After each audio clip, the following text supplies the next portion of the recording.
Então disque 188. 188 é o novo número de atendimento telefônico do CVV, Centro de Valorização da Vida. De orelhão, celular ou telefone fixo, a ligação é gratuita e funciona 24 horas todos os dias. Ligue 188 e receba apoio emocional.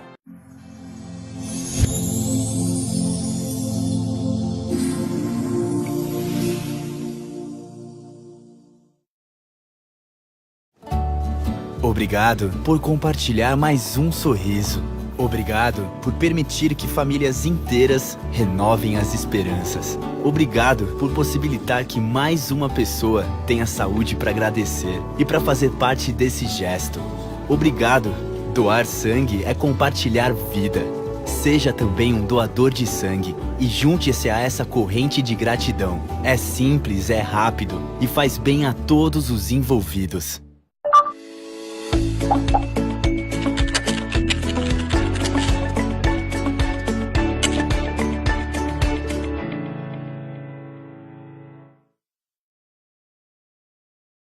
O governo do estado está fazendo a parte dele para melhorar a segurança nas estradas. Mas muita gente ainda morre porque não usa o cinto de segurança no banco de trás. E as desculpas são as mais absurdas. Qualquer coisa o banco da frente protege. O cinto de segurança incomoda, é desconfortável. A gente vai só até a cidade aqui do lado, não precisa de cinto. Cinto de segurança no banco de trás. Não tem desculpa para não usar. É obrigatório por lei e pode salvar sua vida. Artesp, Governo do Estado de São Paulo.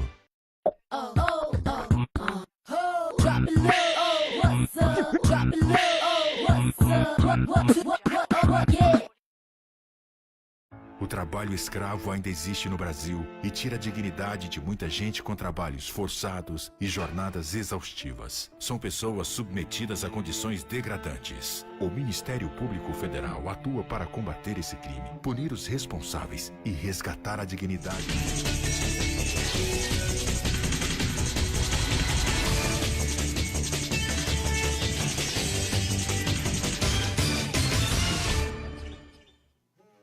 3 de julho, terça-feira. Não é sexta-feira, é terça-feira. Sejam todos muito bem-vindos. Começamos aqui mais uma edição do Eco Notícias, ecoando os mais variados assuntos da região do Grande ABC a partir de agora. E hoje, quem me acompanha aqui como convidado especial é o professor de Direito Civil, Neemias Melo. Professor, seja muito bem-vindo. Boa noite, Fábio. Boa noite, seus espectadores. É um prazer imenso estar aqui com vocês. Espero poder contribuir com alguma informação que possa ser relevante para o seu público. Obrigado pelo convite. Eu não tenho dúvidas, professor. Deixa eu já começar destacando, olha só. A ideia do professor Neemias aqui hoje é destacar a reforma trabalhista. Autor de diversos livros, como este aqui, olha. Dano Moral Trabalhista, Doutrina e Jurisprudência, Editora Atlas, terceira edição, professor? Terceira edição. Essa terceira veio depois da reforma? Não, essa ainda é anterior à reforma, mas okay. Deve sair a quarta edição assim que a reforma pacificar, né? Porque ela está muito turbulenta ainda. Estamos acompanhando o professor. Olha, muito assunto, hein? Vários assuntos importantíssimos. Hoje, aquele assunto que, independente se você é do ABC, do Nordeste, do Acre, Rio de Janeiro, fica à vontade, acompanha, porque o professor tem um conhecimento muito pertinente, muito importante. Ele vai compartilhar aqui conosco entre uma e outra notícia da região do Grande ABC. Mas olha, eu vou começar aqui destacando que hoje é o Dia Nacional do Combate à Discriminação Racial, hein? Olha só, foi no dia 3 de julho de 1951, foi aprovada a Lei Afonso Arinos. O Afonso Arinos, que foi escritor, político, jurista, e ele, esta lei que foi aprovada, né, que leva o nome dele, determinava como infração a pena, né, a infração penal, o preconceito por raça ou cor. Então, faço aqui este destaque. Vamos aqui, aliás, vamos já começar. Eu sempre começo aqui o programa, professor, com um assunto mais amplo, né, mais abrangente, aí eu foco na região do ABC. Mas com a sua presença aqui, já vamos começar então falando deste Brasil pós-reforma trabalhista, hein, professor?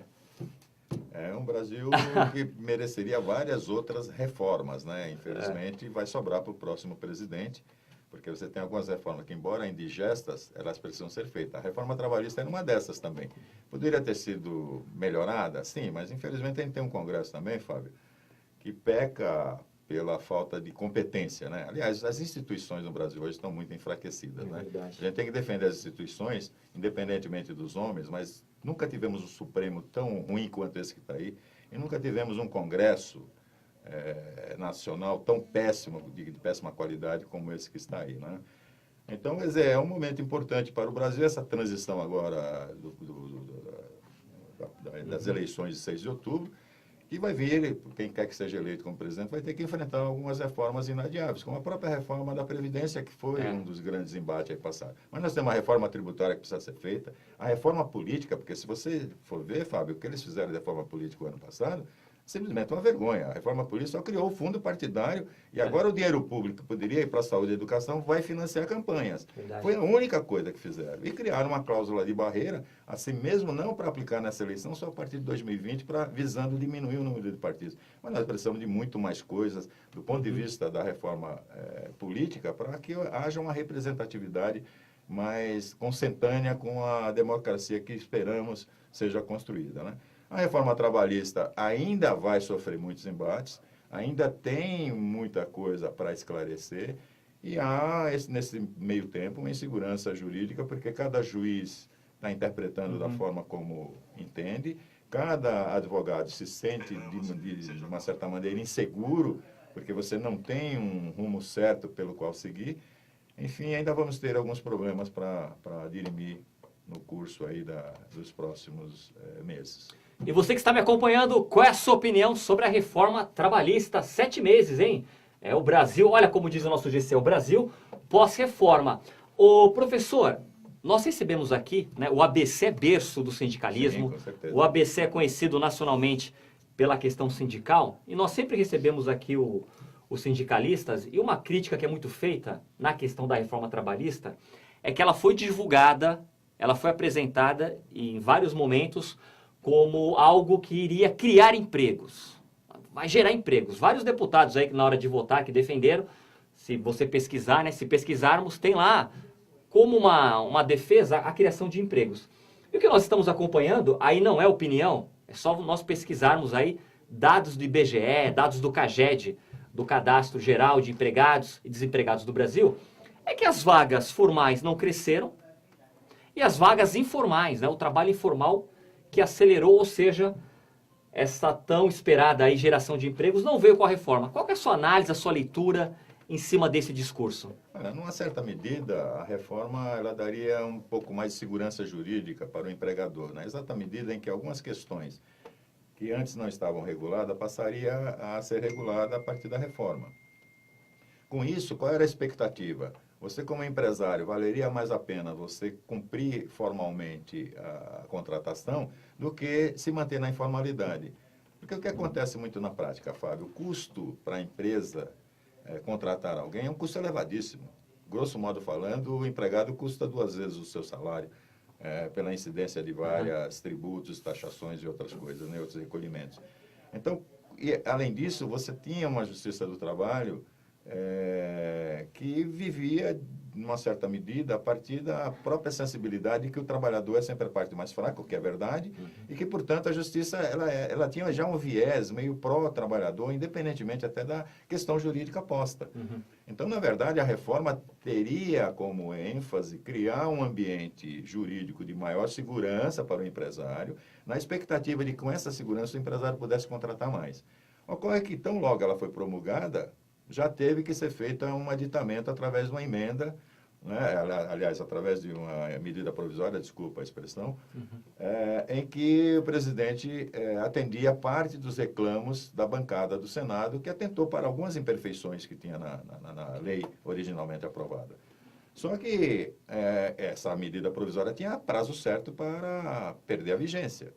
E aí você fica naquela insegurança, vale a reforma tal qual foi aprovada, vai valer as alterações que a medida provisória procura implementar, como é que fica? Então, você ficou num ambiente de completa insegurança jurídica.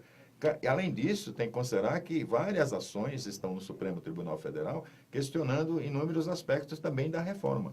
A rigor, a gente poderia dizer que a reforma até hoje não é uma realidade, Fábio. Ela, na verdade, veio e criou um tumulto no mundo jurídico. Há uma insegurança muito grande de todos aqueles que atuam nessa área. Na sua opinião, ao que se deve este tumulto? De uma maneira, eu acredito que são várias causas aí, várias consequências que... São inúmeras causas. Começa assim, que nós temos no Brasil hoje um corporativismo muito forte. Então, você tem várias corporações, e essas corporações, na verdade, não defendem o interesse da nação, não defendem o interesse do país, defendem os interesses próprios de cada agrupamento. Você viu que o Supremo votou aí agora, antes de ontem, e acabou validando uma das coisas importantes que a reforma fez, que foi acabar com aquela obrigatoriedade da contribuição sindical. Aliás, professor... Todo sindicalista é contra. Então, você veja, só por isso, você tinha, assim, todos os sindicatos contra a reforma só por essa inserção, não é? Então, você tem, de repente, veja, a reforma institucionalizou algo que eu, quando você não era nem criancinha, Fábio, já fazia. A gente vendia férias. Eu comecei a trabalhar em 64. Desde que eu comecei a trabalhar, é prática do mercado vender férias, mas era uma prática do mercado que não era legal, não tinha previsão legal. Agora tem uma previsão legal. Trabalhar 12 horas e folgar 36 não significa que a pessoa vai trabalhar 90 horas por dia, não é dessa forma também como se divulgou. Era oficializar também uma forma que o mercado foi encontrando para compensar as longas jornadas de trabalho. Então, a reforma tem alguns aspectos positivos. Lógico, tem outros extremamente negativos, porque, na verdade, no Brasil não se discute de maneira grandiosa as coisas, se discute pontualmente. Então, uma coisa que era para ser algo harmonioso, tem interferências as mais variadas, visando pequenos interesses de grupos, entende? E não da nação. Infelizmente, é isso que acontece muito no Brasil. E além desta observação aqui do professor, tem este fla-flu, né? Que tudo viram extremidades, né? Exatamente. É de um extremo ao outro, é um fla-flu, ou seja, a pessoa não consegue elogiar e criticar uma questão por motivos partidários. Porque esse é o político que eu gosto. Não, é o partido que eu não gosto. Aí vira este fla-flu e o negócio não anda, né, professor? Exatamente. Realmente uma situação muito difícil. Deixa eu agradecer aqui o pessoal do Facebook. Olha o Leonardo Pereira, o jovem do Craques do Futuro, hein? Grande Léo. Entra na página do Léo, Craques do Futuro. Este garoto é demais. Olha a Rosângela Marques, Cristiane Cortez, a Frente Parlamentar Ambientalista dos Vereadores do Brasil, de olho aqui. Agradeço a todos os ambientalistas aqui da página. Grande Beza, precisamos do jornalismo forte como o seu. Valeu, muito obrigado. Obrigado pela sintonia. O Altamiro Brito, ele diz aqui, olha, já que o professor está falando e entendo que uma reforma é para melhorar e não esta reforma, um desmonte trabalhista. Coloca aqui o Altamiro. Foi muito questionada essa questão da perda de direitos. Vamos dar uma complementada aqui na fala do Altamiro, a intervenção. Eu acredito que ele quis colocar ao professor algo que saiu muito até nos jornais, né? Não só dos sindicatos, né? Não só do sindicalismo. Uma parcela da população, uma parte da população falando que essa reforma seria um desmonte. Qual é a sua observação, professor? Toda e qualquer reforma já cria um ambiente contrário, né? Porque reformar significa mudar o status. E todo mundo quer ficar na comodidade do status onde está. A reforma ideal seria a reforma que a mamãe promovesse, entendeu?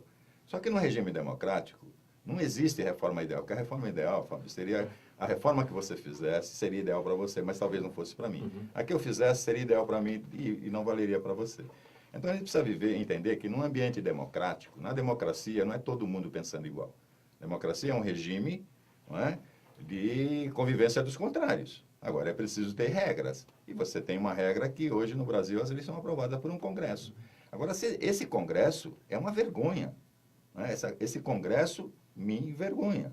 A qualidade é péssima dos parlamentares. Eles tinham o papel de melhorar o projeto que foi enviado. Muito ao contrário disso, eles pioraram, né?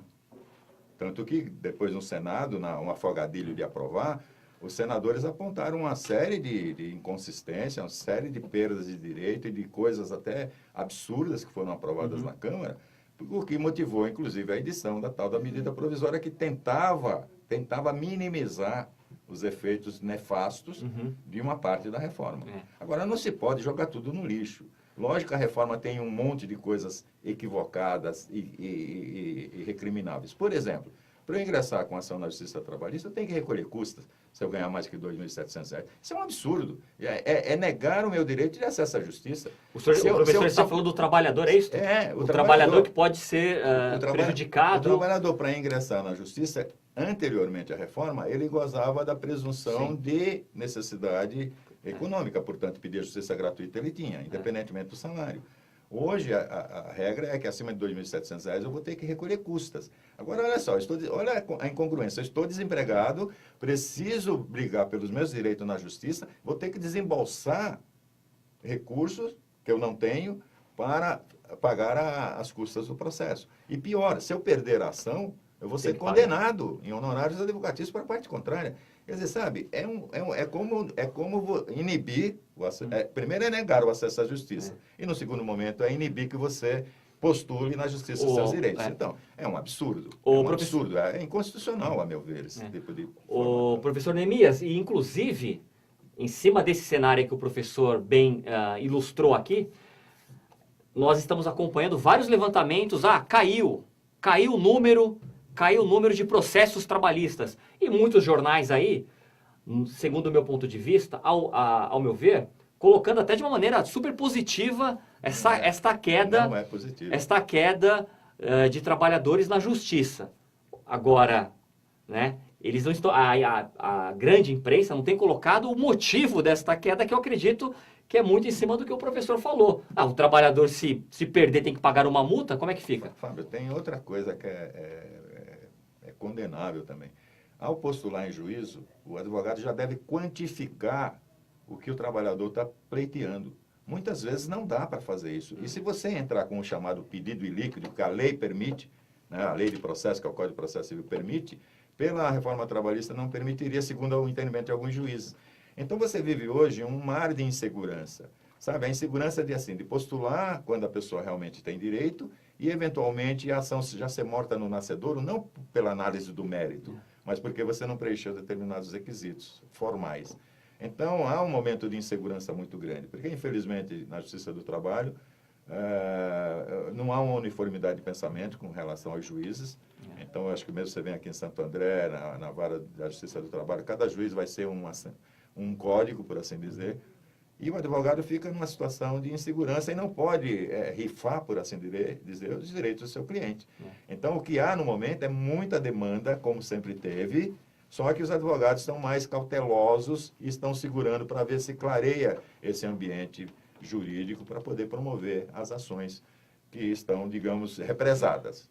Entende? Estão represadas. Então, houve uma diminuição, sim, sem dúvida, mas não é porque a reforma tirou necessariamente direitos, acho que é um ambiente de completa insegurança pelas dificuldades que ela criou. Muito bem, professor Neemias Melo, aqui conosco hoje, falando bastante aqui sobre a questão da reforma trabalhista, suas consequências, os danos e os mais variados pontos de vista. Olha aqui o Luiz Bill, falando em opinião, ele diz aqui, olha, boa noite, Beza, essa reforma trabalhista não é muito agradável, diz aqui o Luiz Bill. Ele coloca como escravagista e feita por quem, na verdade, nunca trabalhou na vida. Diz aqui, um tanto quanto bravo aqui o Luiz Bill. Agora, o professor, outro recorte que eu faço, o professor citou o Congresso, né, a qualidade do nosso Congresso. E a observação que eu faço é que qual foi o deputado, qual foi o senador que durante campanha, na sua campanha, falou, olha, quero ser eleito porque eu quero aprovar a reforma trabalhista, ou seja, que vai ajudar? Ninguém. Então, o que eu também acho, o que eu, até seguindo uma parcimônia do jornalismo, e aqui não é nem ser contra ou a favor, por que o deputado que votou favorável não falou isso na sua campanha? Esta é a questão da reforma trabalhista. Se nós pesquisarmos, levantarmos várias ações que acontecem no Congresso, aquelas impopulares, ninguém fala. Então, seguindo esse recorte, eu acredito que, olha, realmente aí falta um diálogo, falta uma transparência com a população. Sim. Por isso que muita gente não entende e por isso aí que muitas pessoas ficaram revoltadas. Com certeza. Concorda, professor? Perfeitamente, Fábio. Por que não falou antes, então? Há uma dissociação entre o eleito e o eleitor, infelizmente. Os eleitos atualmente, eles não têm compromisso com quem os elegeu, lamentavelmente. Então, você acha aprovar essa reforma como? Negociando o quê? Cada deputado recebeu cargos, verbas para destinar para instituições, para outras finalidades. O eleitor foi o que menos preocupou cada um dos deputados que estão lá. Por isso que eles aprovaram de afogadilho.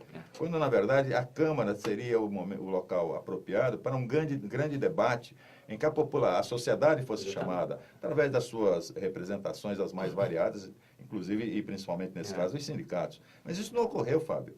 Então, aprovaram sem aperfeiçoar o texto, sem ouvir a sociedade, entendeu?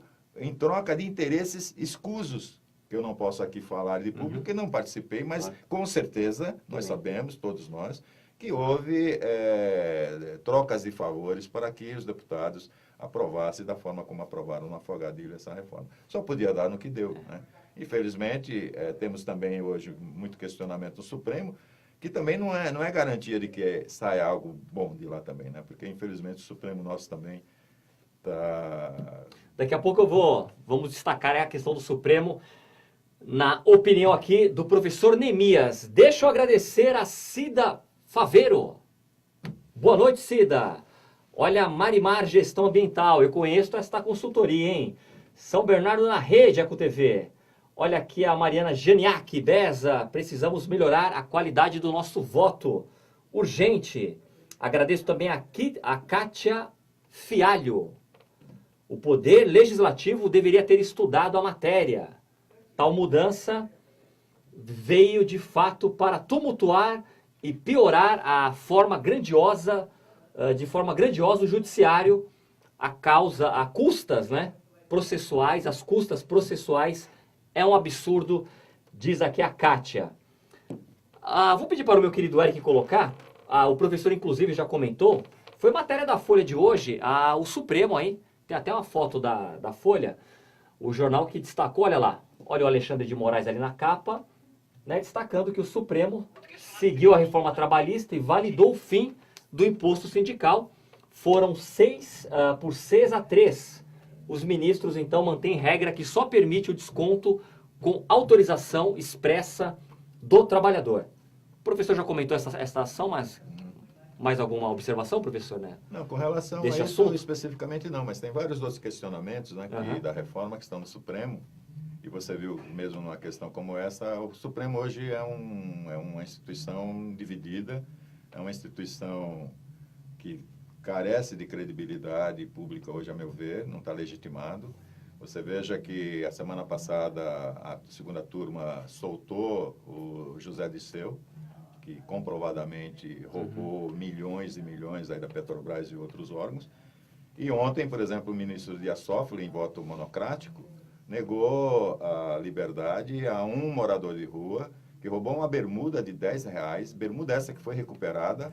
Não é? Esse cara que roubou R$10, ele não merece a liberdade, ele não tem merecimento de um crédito para se reinserir na sociedade. Agora, um ladrão de carteirinha, de colarinho branco, como é o Zé Disseu, pode. Então, esse tipo de atitude leva a uma situação de descrédito de um órgão encarregado de zelar pelo sistema jurídico brasileiro, né? Ou então, se você pegar há 2 semanas atrás, ou menos que isso, o ministro Marco Aurélio de Mello dá uma entrevista para uma TV de Portugal e diz que a prisão do ex-presidente Lula é ilegal e inconstitucional. Quer dizer, pode ser qualquer coisa, menos isso. Ou eu posso dizer, você pode, mas ele, ministro do Supremo, um Supremo que validou por 6-5 a manutenção da prisão do ex-presidente, não pode ele, ainda que ele tenha sido voto perdido, ele não pode externar isso, ele não é um cidadão qualquer. Então, a gente vive num momento em que esse Supremo realmente carece daquilo que se esperaria das pessoas que fazem parte do Supremo Tribunal Federal. O nome de Supremo não é para ser o chulé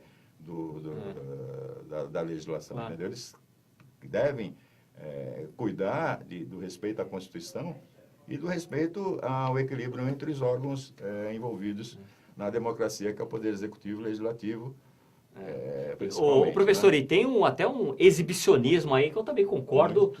Muito Os grande. ministros, muitas vezes, falando mais que um astro do rock, um jogador de futebol, toda Exatamente. hora, Facebook, enfim, nas redes sociais, para os jornais, eu também acho que há um É exagero. incompatível, né? É. No mínimo incompatível Verdade, concordo. com a função, elevada a função. Concordo. Vou pedir para o Eric agora imagens de São Bernardo do Campo, aproveitando aqui que estamos falando da reforma trabalhista, falar da questão do emprego.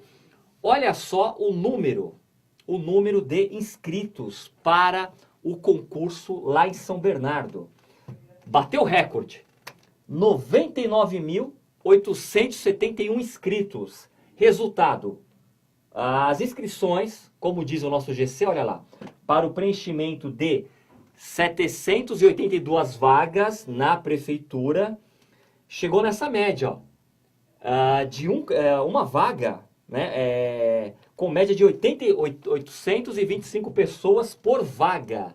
825 pessoas por vaga. Aí a prefeitura soltou aqui os cargos mais concorridos. Por exemplo, a analista de transportes tem esta média, 825 pessoas por vaga. Cargo de procurador, que oferece o maior salário aí, cerca de 9 mil. Está na faixa de 452 inscritos por vaga. São dados também da VUNESP, a própria VUNESP também divulgou, né? No site da VUNESP tem aí este balanço. Professor, reflexo desse desemprego e as pessoas à procura da estabilidade, não é? Pois é. De um concurso público. Deixa eu tentar me segurar aqui, já que o mar não está para peixe. Realmente um número altíssimo, hein? Então, outro dia, é interessante, Fábio, que outro dia alguém mencionava que há 30 anos atrás você passava aqui por Santo André, São Bernardo, São Caetano, ou Santo Amaro, na cidade de São Paulo, outras regiões, e era comum você ver filas de trabalhadores e também as placas de vagas disponíveis. Hoje, você não encontra uma placa de vaga em nenhum lugar, porque se o empresário colocar uma placa que ele tem vagas, provavelmente vai ter tumulto à porta da empresa dele, né? Então, hoje se serve, às vezes, até de contratação através como essas agências de emprego, porque o emprego está escasso. E a coisa mais importante para dar dignidade à pessoa é o trabalho. É através do trabalho que você vê o crescimento seu e da sua família. É através do trabalho que você pode, ir recebendo salário, pode melhorar a sua condição de vida. Então, é uma crueldade a gente ter hoje praticamente 13 milhões de desempregados, ainda que esteja estabilizado, mas não há perspectiva de que isso caia de maneira significativa.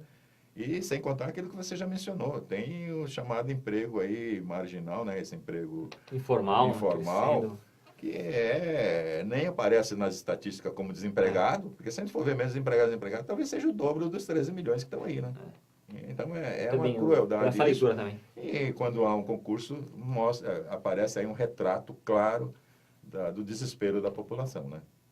Muito bem, professor. Olha só, o assunto agora é homenagem.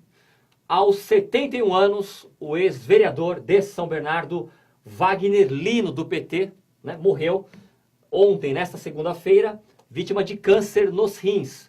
O José Contreiras, o nosso ambientalista Contreiras, gravou um vídeo lembrando aí a dedicação, a sintonia do Wagner Lino com o meio ambiente.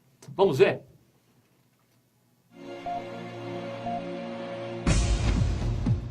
Olha, ele faleceu ontem, dia 2 de julho, e foi sepultado no cemitério da Vila Euclides hoje, o Wagner Lino. Para quem não sabe quem foi Wagner Lino, foi o primeiro vereador do ABC a ter um foco do teu mandato voltado ao meio ambiente. Foi deputado estadual, e o último cargo público que ele ocupou foi a subprefeitura do Riacho Grande, na gestão do prefeito Luiz Marinho, do PT. Uma grande perda, porque nós, ambientalistas do Grande ABC, sempre tivemos o respaldo do gabinete desse vereador que, infelizmente, faleceu no dia de ontem. Wagner Lino. Olha, muito obrigado por sua atuação em defesa da represa Billings, de Paranapiacaba e do meio ambiente de um modo geral.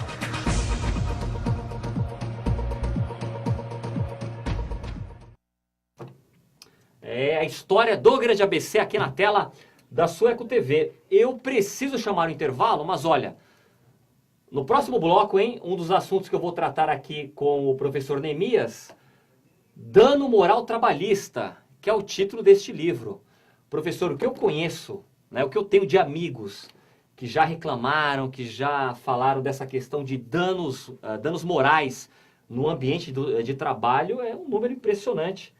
Então, vou pedir muito aqui para o professor falar bastante sobre a aplicação, as consequências, as causas. E, é claro, tem muito mais assunto aqui da região do ABC. Depois do intervalo, não sai daí.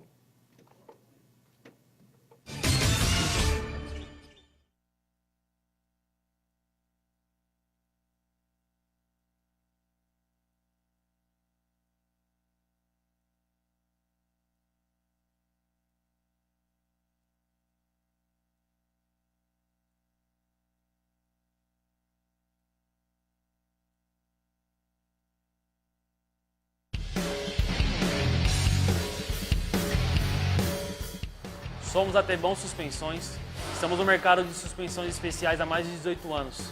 Hoje nós estamos no centro automotivo pronto para te atender.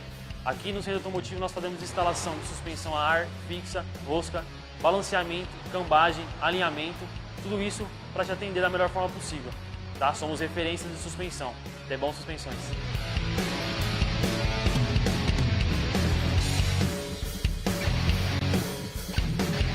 E em Santo André, o trabalho não para. 10 unidades de saúde serão entregues até o fim do ano. É a prefeitura que está trabalhando para melhorar nossa cidade. Por toda Santo André, uma série de obras está construindo uma saúde mais eficiente, uma educação melhor e vão mudar a vida do andreense. É a prefeitura que trabalha com planejamento, responsabilidade e assim conseguiu aumentar sua capacidade de investimento. Uma gestão eficiente faz a diferença. Prefeitura de Santo André. Movidos pela nossa gente, orgulho em cuidar de você. Nós somos da Alan Isenções, presente no mercado de isenção há 10 anos, somos especialistas em IPI, ICMS, IPVA e rodízio. Estamos localizados na rua Henrique Pochá, número 57, Vila Bastos, em Santo André. Pensando em isenções, Alan Isenções. Em São Bernardo do Campo, as obras paradas foram retomadas e, para fazer andar, a prefeitura gastou menos, revisou contratos e organizou as contas. Com o programa Nota 1000, você pede a nota fiscal de serviços, concorre a prêmios e a cidade também ganha. Olha lá a Débora com o prêmio na mão e olha lá a obra do piscinão do Passo andando e a construção dos viadutos. Não para mais. São Bernardo do Campo, cidade do trabalho. Muito bem, já estamos de volta. Deixa eu desligar aqui o retorno, agora sim. O nosso querido José Contreras, nosso grande ambientalista, ele também gravou um depoimento sobre o centro logístico que pretende fazer a construção, né, o empreendimento lá em Paranapiacaba, já que a empresa ela entrou também no Tribunal de Justiça de São Paulo, recorreu ao Tribunal de Justiça de São Paulo e perdeu. E o juiz lá deu causa perdida. Então foi mais uma derrota recente do empreendimento na ideia de construir lá em Paranapiacaba. E o Contreras comentou este assunto. Acompanhe.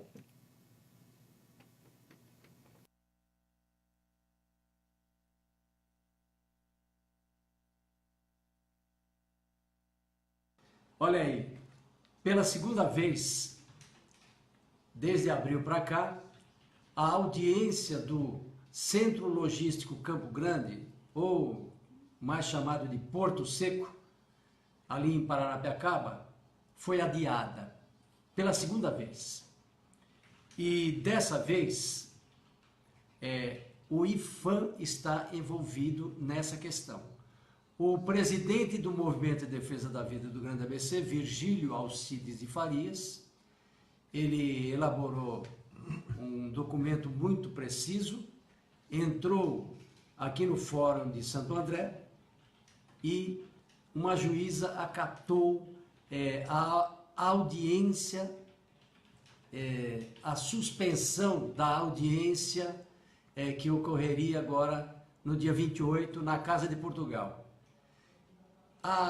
O empreendedor recorreu e perdeu. Só que agora tem uma novidade. O empreendedor recorreu ao Tribunal de Justiça do Estado de São Paulo e novamente perdeu. Por quê? Tem um componente muito interessante aí, que é a questão do IFAM. IFAM o que é? Patrimônio Histórico Nacional. E o local onde querem construir o centro logístico.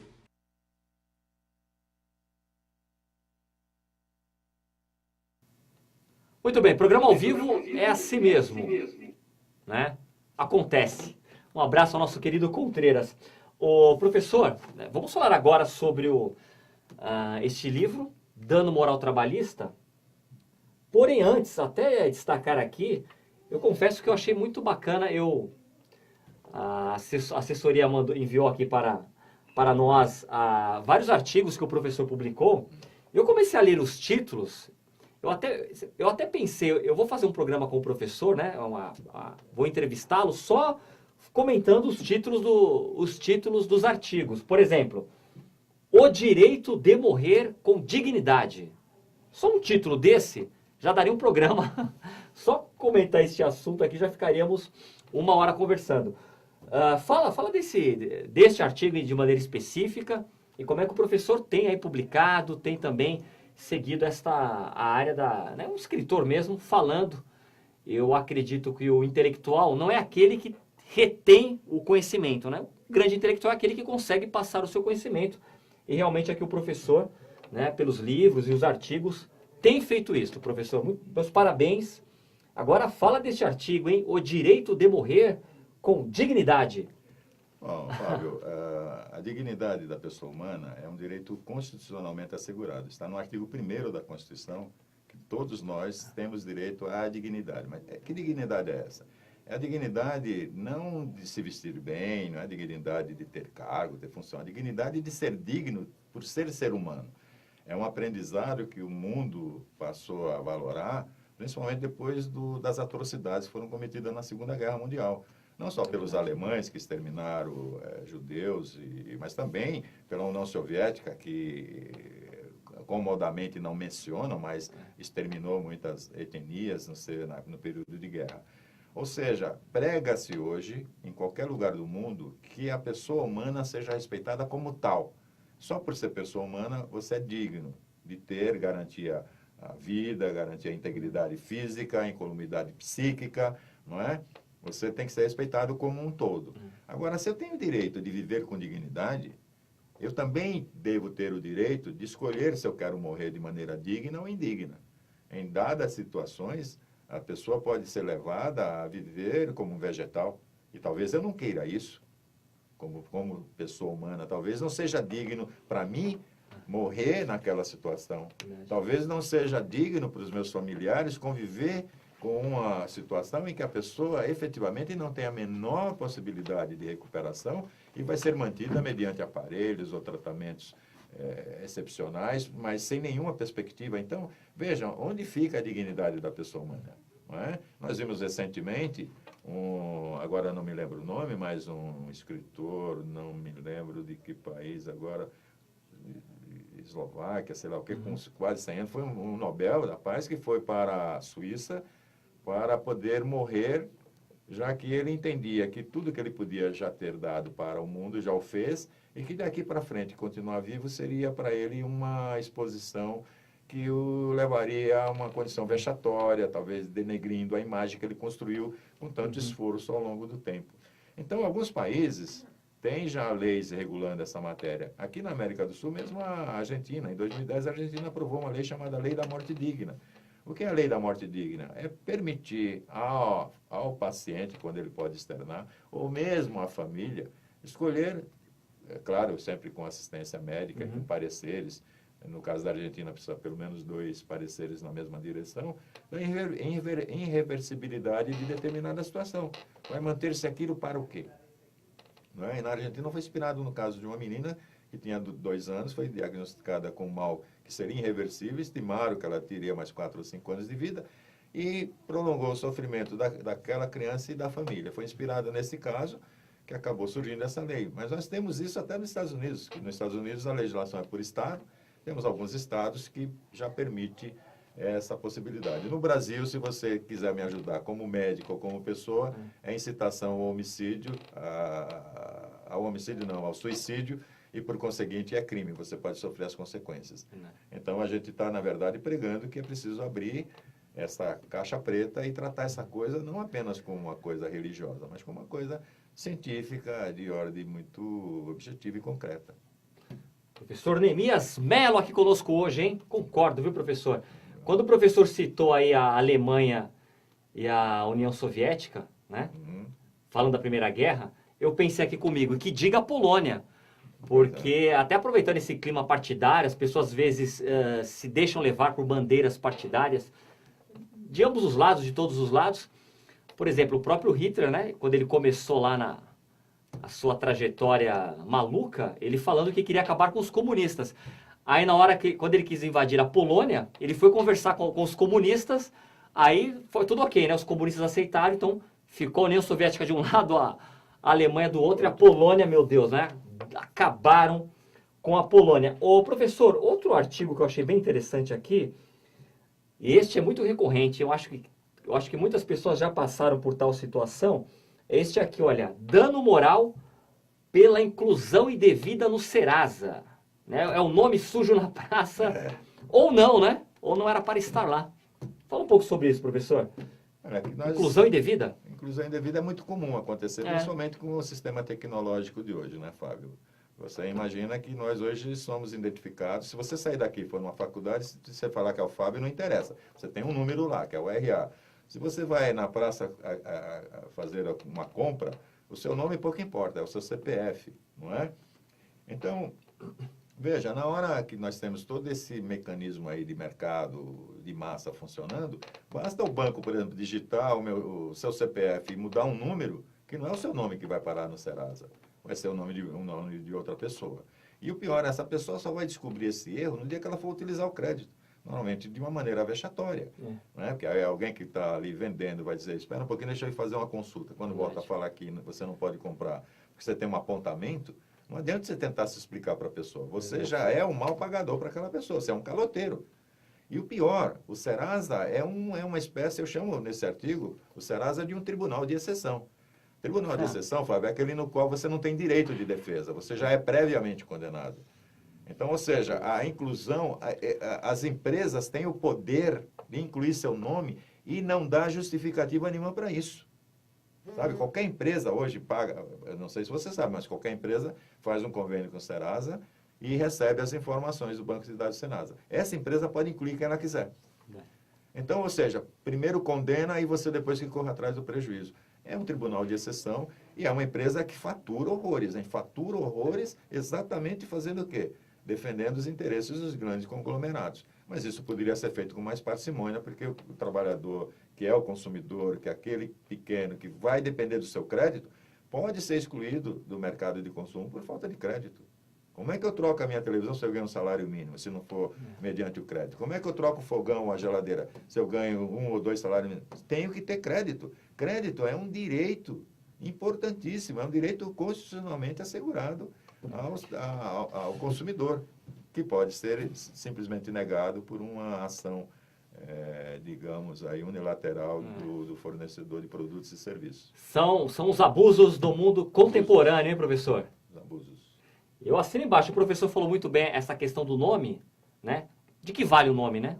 É o seu CPF, é o seu RG, ninguém quer saber se é Pedro, se é Francisco, Albuquerque, é o CPF, o RG e pois é, Fábio, é um número. E é preciso as pessoas considerarem o seguinte, hoje muitas pessoas talvez não deem muito valor ao seu próprio nome, mas Fábio, eu sou de um tempo em que a pessoa chegava e dizia, olha, Fábio, chamava você de Dr. Fábio, eu não tenho nada, não tenho carro, não tenho casa própria, mas eu tenho um nome. Sabe o que significava isso, Fábio? Que ela tem dignidade, que ela tem uma história de vida para deixar como herança para os seus entes queridos, que vale muito mais do que os bens materiais. O professor sabe que o grande escritor José Saramago, né, o Saramago, os últimos livros dele, os personagens não tinham nome. Aí eu lembro de uma entrevista, ele respondendo por que não coloca o nome. Era o oleiro, o mecânico, o primeiro cego, o segundo cego, a mulher. E ele deu essa resposta. Hoje em dia, o nome não tem valor, né? As pessoas querem saber realmente... É um número ali do CPF, do RG, e acabou, né? Ou então a profissão, né? É advogado, é engenheiro, é mendigo, enfim.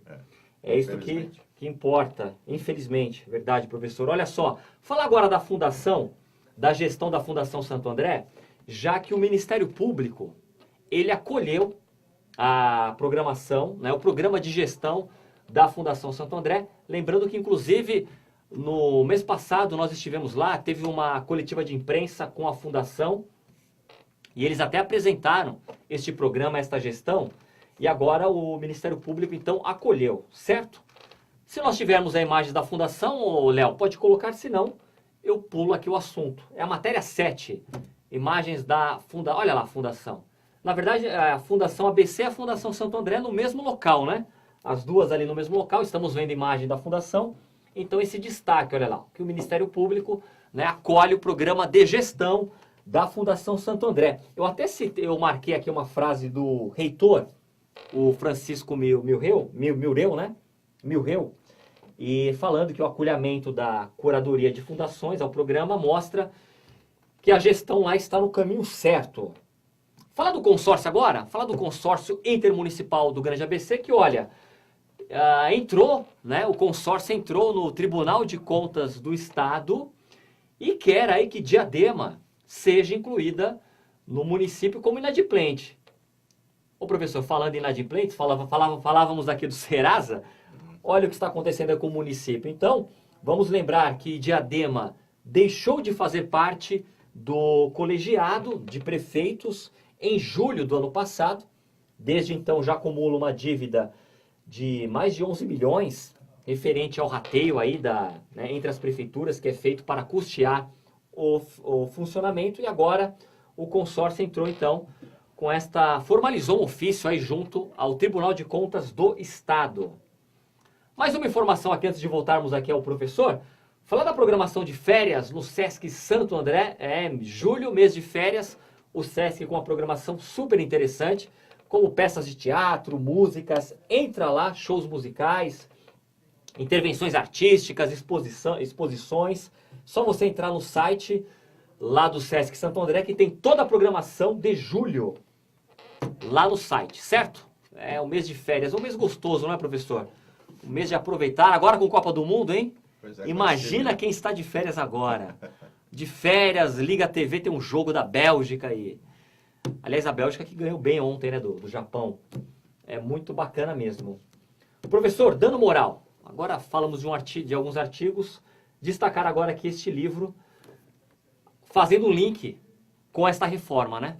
O que esta reforma trabalhista acrescentou, tirou, mudou na questão de dano moral no trabalho? Na verdade, ela tira. Ela tira, professor? Tira, né? Porque na exata medida em que eu preciso quantificar o dano que eu sofri, já me cria um problema. Eu sou defensor, e qualquer jurista afinado com essa área defende que o juiz deva ter liberdade na fixação do valor a título de dano moral. Porque o dano moral é diferente do dano material, Fábio. Dano material, olha, chega aqui, quebrei o copo, a gente vai, faz um orçamento, vê quanto custa esse copo, e você repõe o copo. O dano moral não, o dano moral não tem como quantificar previamente. Como é que eu posso quantificar o sofrimento de alguém que perdeu um braço, que perdeu uma perna, que perdeu os movimentos, ou que acabou sofrendo uma doença crônica, que não sabe quanto tempo de vida ele vai ter, ou quanto tempo ele vai ter que tratar aquilo? Não tem como quantificar. Normalmente é incomensurável, dizemos nós, a questão da indenização pelo dano moral, né? Tanto que normalmente a gente não fala em indenização, a gente fala numa compensação, porque não tem como indenizar, Fábio. Aquela pessoa que perdeu uma perna, ainda que ele compre uma perna mecânica, ele nunca mais vai ser a mesma pessoa. E o que é pior, ele vai sofrer a vida inteira, porque cada dia que ele olhar para a perna, ele vai lembrar do sofrimento da causa que que fez com que ele perdesse a perna. Então, é um sofrimento que se renova todo dia. Então, como é que eu vou quantificar isso? Hoje, pela reforma, eu tenho que entrar com um valor certo e determinado. E o que é pior, ainda sobre esse valor, recolher a tal das custas. Quando, na verdade, eu sou um defensor de que a justiça deveria ser gratuita para todos. Não só para os pobres, para qualquer um. Justiça, para mim, é como segurança, é como saúde, é como educação, é dever do Estado. E não deveria pagar por isso. Não é? Mas, infelizmente, no Brasil, a gente vive uma inversão de valores. Essa reforma, quando cria esse sistema de pagamento prévio para poder você pleitear direitos, está impedindo o acesso à justiça e está negando o acesso à justiça a muitos outros, não é? Agora, veja, saindo dessa esfera que é recriminável, que inclusive eu acho que é questionável, porque a Constituição regula o dano moral. Tem 2 incisos no artigo 5º da Constituição Federal que fala na possibilidade de você pedir a indenização por dano moral por ofensa à honra, à imagem ou à própria vida. E não fala em limitação, é ilimitado. Então, quem deve fixar livremente? O juiz. Hoje, pelo sistema que a reforma trabalhista criou, não seria isso. Então, acho que por esse viés é inconstitucional essa limitação. Agora, vamos ver como é que isso vai se resolver daqui para frente, né? Professor, e olha, eu volto a destacar, né, pegando carona aí na sua fala, eu volto a destacar aqui o clima eufórico, muitas vezes tratado pela grande imprensa, nessa questão da diminuição de processos trabalhistas. É inacreditável como a imprensa embarcou de uma maneira festiva, né, comemorando que caiu o número de processos trabalhistas, sem colocar esse outro lado. É claro que caiu, porque agora o trabalhador tem mais dificuldades esta custa, né? Mas não significa que o problema foi resolvido, né? Que não acontece. Eu também acho realmente que é algo aí que tem que se repensar, não é, professor? Porque, olha, é complicado mesmo, né? A grande imprensa embarcar nessa, né? Sim. Uma maneira eufórica. Infelizmente, a imprensa no Brasil tem um poder muito grande, mas ela, às vezes, peca, né? Por não informar adequadamente a população, que seria o papel, talvez, mais importante da imprensa num sistema democrático como o nosso, né? Professor, no começo do programa, em uma das suas falas, aliás, em vários momentos aqui da sua participação, o professor citou o Supremo, né? Críticas aí. Já estamos caminhando aí para os minutos finais. Vamos falar um pouco mais sobre, né, este Supremo, né, que realmente está na berlinda aí, né, dos noticiários, e inclusive hoje escutando uma rádio, o analista lá comentava do papel, ele fazia o recorte de como hoje o Supremo, quem é ministro, quem está no Supremo, né, os juízes, o protagonismo que eles ganharam no país. Aí ele fazia uma análise tanto para o bem quanto para o mal. Como é que o senhor faz essa análise desse protagonismo aí também, tanto para o bem quanto para o mal? Olha, tem 2 aspectos, né? Eu, na verdade, critico porque acho que o Supremo tem excedido, como você mesmo mencionou, o papel que é reservado a cada ministro. Você veja como se tivesse 11 Supremos. Você tem 11 ministros, parece que cada um é dono da verdade, e vem a público externa isso. Viraram, como você mesmo mencionou, aí, jogador de futebol, quando termina o jogo, quer dar entrevista. Então, não é esse o papel que se espera de pessoas com uma função tão elevada quanto a deles. De outro lado, você tem assim, eu não posso criticar o ativismo que eles têm também atuado numa certa medida. É recriminável? É. Mas tem razão? Tem. Qual é a razão? Você tem um Congresso que não funciona. Então, na medida que o Congresso não legisla, na medida que o Congresso não cria as leis, o Supremo acaba suprindo essa lacuna, porque se provocado o juiz tem que dar uma resposta. Ainda que não exista previsão legal, no nosso sistema jurídico, o juiz não pode deixar de julgar alegando inexistência de lei, Fábio. Então, mesmo que não exista lei, ele tem que julgar. Quer ver um exemplo? O Congresso se acovardou ao longo dos últimos 20 anos, há mais do que 20 anos, tem projetos desde 1990 tratando dessa questão homoafetiva, do casamento, uma união homoafetiva. Olha, o Congresso nunca encarou isso como um problema a ser debatido, discutido e votado. Então, chegou um questionamento em 2010 do Supremo, o Supremo teve que dar uma decisão. E essa decisão acabou sendo vinculante, ela funciona como uma lei praticamente. Então, é aquela coisa, o Supremo está legislando quando não deveria, porque tem um Congresso também que não está compromissado com a nação, não está compromissado com o Brasil.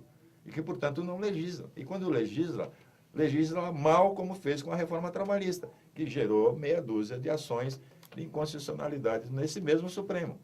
Então, veja, é um samba do crioulo doido, fazendo aqui uma analogia com a nossa música popular brasileira. Não é? E bota samba nisso, hein, professor? Olha, o professor Neemias, que é da Unip, não é? Unip. Né? Já fui professor da FMU, hoje só da Unip. Está na Unip hoje. Olha, o currículo aqui do nosso convidado é extenso, viu? Também é membro da Comissão de Defesa do Consumidor na OAB. Sim. Né? E por aí vai. Examinador da Comissão de Exame da Ordem. Realmente aqui tem uma trajetória bonita, bem bacana, hein, professor? Há quanto tempo aí no mundo jurídico? Fábio, talvez antes de você nascer. Sempre quis trabalhar ser advogado? Sabe aquela coisa sonho de criança? Segue no DNA aí do professor, é isso? Aquela coisa assim, sonho de criança. Quando eu tinha uns 10 anos, que eu me lembro bem, alguém chegava, era comum falar, o que você vai ser quando crescer, meu filho? Era muito comum naquela época, eu era criança.